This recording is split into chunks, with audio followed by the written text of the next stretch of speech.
speeding. Before we begin, tell me your name, where you grew up, and what you had for breakfast. This is for audio level. Got you. Hello, my name is Queen Jonathan Turbalon. I am from Kenner, Louisiana, and I had nothing for breakfast, so I can't wait to finish this on out. Rolling. My name is Tony. I grew up in New Orleans, and for just morning, I had 5 gum for breakfast. Perfect.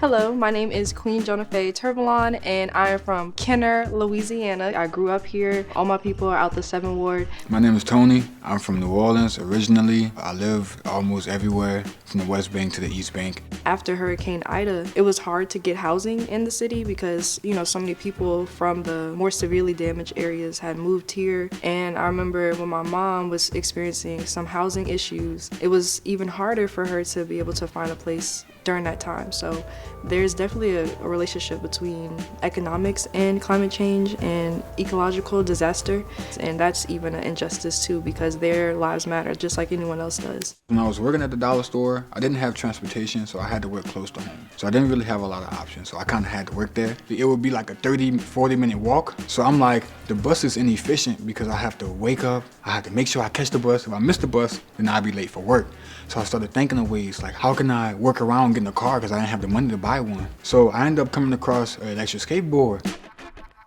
I was working at the dollar store. It could be overwhelming and frustrating. I need you to stock, I need you to clean, I need you to recover, and I need you to work the cash register. That's 4 different jobs. I can't do everything. I try, and it's hard, but I'm getting paid not enough to even try to break my back to do all this. I know that the workers are the people who make the company money. Why should I be put on the back burner when it comes down to making sure that I'm okay? Going to work and coming home and then going to sleep and then repeating the cycle wasn't going to be a fulfilling life. If I have some complaints, then I need to do something about it, because we can't complain if we don't be a part of the solution. Let's go.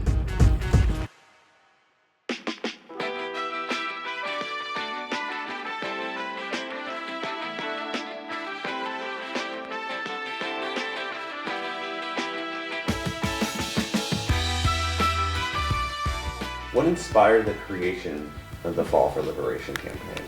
That's a good question. It's a good question. To be liberated is to be free.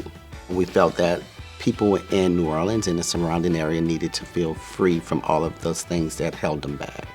So we created the OIT program, preparing folks who really want to know how to organize in a community and engage in people in a real way. We need to organize more leaders in our city to stand up. Leaders who put pressure on those who have power.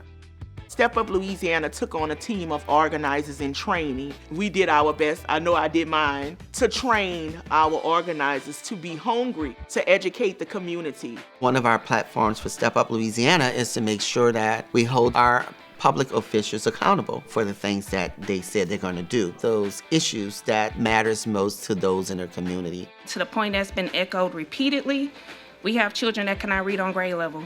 For me personally, that is a top priority, because if a baby knows how to read, they know how to write, and they know how to write their own ticket in life. Growing up here, I always assumed that I would be a part of the solution. I want to see my friends do better. I want to see my family do better. I want to see my neighbors more successful. I realized community organizing is going to be my path and my lane to do something about it.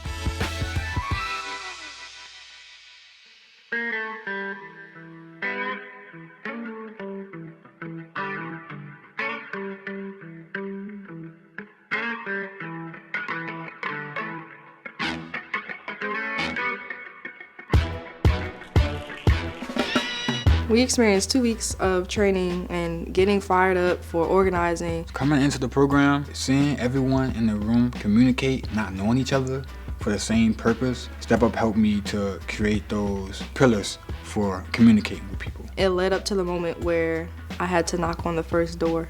I was terrified. The first time I went to go canvas, trying to hype myself up to have a conversation. What's the best way to approach someone, without seeming like forceful or odd? When knocking and letting them know you have a voice. It's power in numbers. If you join us, you will see change. There was this one time when I was out canvassing. We did the run-up just like we were trained, allowed space to just listen to where he was coming from. He had shared with us that he was formerly incarcerated. We told him that after 5 years, your rights to vote can be restored. And he didn't know that. And that was something that I learned in the OIT training program. And he wound up later joining Step Up as a member. I remember those conversations when people weren't trying to talk. Those conversations were draining, trying to talk to someone, they trying to get you to go away or not listening at all. But then we had those conversations with people. You start talking and you mention change and they take off with it. Those conversations made me feel great and made me want to keep going. Just with 43 participants, we were able to knock over 50,000 doors. I was amazed. I was like, wait, what? We knocked over what?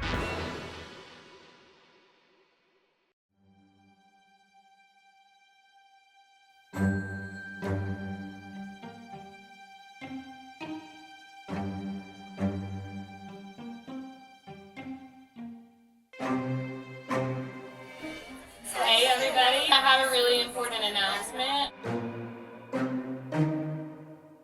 We are proud to say that the Workers' Bill of Rights has passed.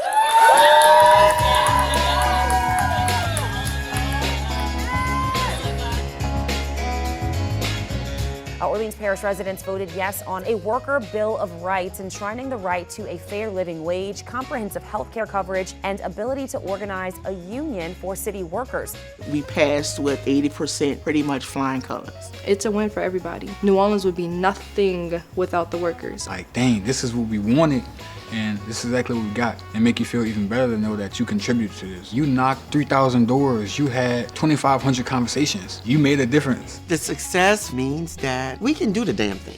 And the fall for liberation is only the start. I know that we can do it, and we're not finished yet. Fall for Liberation was this amazing, massive program. Building community leaders is incredibly important. We organize our communities to continue to fight, pushing forward always, laying a better ground for people in the future. Each and every one of us have a divine purpose and assignment. Do it with the integrity of our ancestors that came before us, that opened the door for us. The ones who be awake now is us. Congratulations, welcome to the movement.